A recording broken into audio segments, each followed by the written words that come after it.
എൻസൈക്ലോബിങ്സിൻ്റെ പുതിയൊരു വീഡിയോയിലേക്ക് നിങ്ങൾക്ക് ഏവർക്കും സ്വാഗതം. ഇന്നത്തെ വീഡിയോയിലൂടെ നിങ്ങളുമായി പങ്കുവയ്ക്കുന്നത് 2025 ദുബായ് എംപ്ലോയ്മെൻറ്റ് വിസയ്ക്ക് എങ്ങനെ അപേക്ഷിക്കാമെന്നാണ്. നമ്മുടെ ചാനൽ ആദ്യമായി കാണുന്ന സുഹൃത്തുക്കളാണെങ്കിൽ ആദ്യമേ തന്നെ സബ്സ്ക്രൈബ് ചെയ്യുക. അപ്പോൾ നമുക്ക് വീഡിയോയിലേക്ക് കടക്കാം.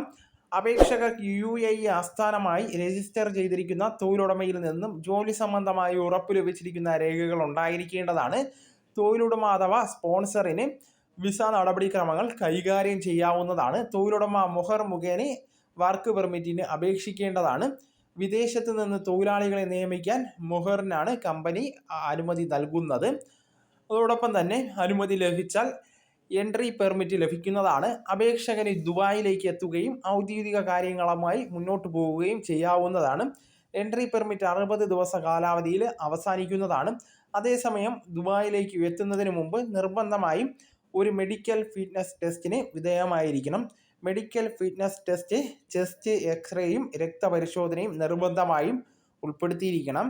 UAE റെസിഡൻറ്റ് ഐഡൻറ്റിറ്റി കാർഡ് അഥവാ എമിറേറ്റ്സ് ID അപേക്ഷയിൽ ബയോമെട്രിക് വെരിഫിക്കേഷൻ നിർബന്ധമായും ഉണ്ടായിരിക്കണം. എല്ലാ നടപടിക്രമങ്ങളും പൂർത്തിയായാൽ അപേക്ഷകൻ്റെ പാസ്പോർട്ടിൽ GDRFA എംപ്ലോയ്മെൻറ്റ് വിസ സ്റ്റാമ്പ് പതിക്കുന്നതാണ്. ഇതോടെ നിയമപരമായ അനുവാദം ലഭിച്ചു കഴിഞ്ഞു. അതേസമയം 2025 വിസ പുതുക്കാനെത്തുന്നവർക്ക് AI പവേർഡ് വിസ പുതുക്കലാണ് നടക്കുന്നത്. അതുകൊണ്ട് തന്നെ വളരെ വേഗത്തിൽ കാര്യങ്ങൾ പൂർത്തീകരിക്കുന്നതാണ്. അധ്യാപകർ, ആരോഗ്യ മേഖലയിൽ പ്രവർത്തിക്കുന്നവർ, ഡിജിറ്റൽ കണ്ടന്റ് ക്രിയേഷൻ മേഖലയിൽ പ്രവർത്തിക്കുന്നവർ എന്നിവർക്ക് 10 വർഷത്തേക്ക് ഗോൾഡൻ വിസ ലഭിക്കുന്നതാണ്.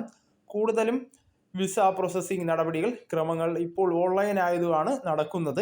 യോഗ്യതയുള്ള ഇന്ത്യക്കാർക്ക് വിസ ഓൺലൈൻ അറൈവലായിരിക്കും ലഭിക്കുന്നത്. മാസം 4000 ദിർഹം വരുമാനമുള്ളവർക്ക് ഭാര്യ, മക്കൾ, മാതാപിതാക്കൾ എന്നിവരെ സ്പോൺസർ ചെയ്യാവുന്നതാണ്. അതുപോലെ തന്നെ അപേക്ഷ സമർപ്പിക്കുന്നതിന് മുമ്പ് ശ്രദ്ധിക്കേണ്ട പ്രധാന കാര്യങ്ങൾ: 6 മാസമെങ്കിലും കാലാവധി ശേഷിക്കുന്ന പാസ്പോർട്ട് ഉണ്ടായിരിക്കേണ്ടതാണ്. UAE ആസ്ഥാനമായുള്ള തൊഴിലുടമ നൽകിയിരിക്കുന്ന ഉറപ്പായ ജോബ് ഓഫർ നിർബന്ധമാണ്. ജോലിക്ക് ആവശ്യമായിട്ടുള്ള വിദ്യാഭ്യാസ പ്രൊഫഷണൽ സർട്ടിഫിക്കറ്റുകൾ, മെഡിക്കൽ ക്ലിയറൻസ് സർട്ടിഫിക്കറ്റ്, മുഹർ വർക്ക് പെർമിറ്റ് അംഗീകാരം എന്നിവയും നിർബന്ധമായിട്ടും ഉണ്ടായിരിക്കേണ്ടതാണ്. അപ്പോൾ ഈ കാര്യങ്ങളെല്ലാം തീർച്ചയായിട്ടും ശ്രദ്ധിച്ച് നിങ്ങൾ അപേക്ഷിക്കുവാൻ ശ്രമിക്കുക. അപ്പോൾ ഈ വിവരം നിങ്ങളുടെ സുഹൃത്തുക്കളിലേക്ക് നിങ്ങൾ ഷെയർ ചെയ്ത് കൊടുക്കുക. നമുക്ക് തുടർന്നും വിജ്ഞാനപരമായ മറ്റ് വീഡിയോസും ആനുകാലിക വിവരങ്ങളുമായി വീണ്ടും കാണാം. അതുവരെ ഗുഡ് ബൈ.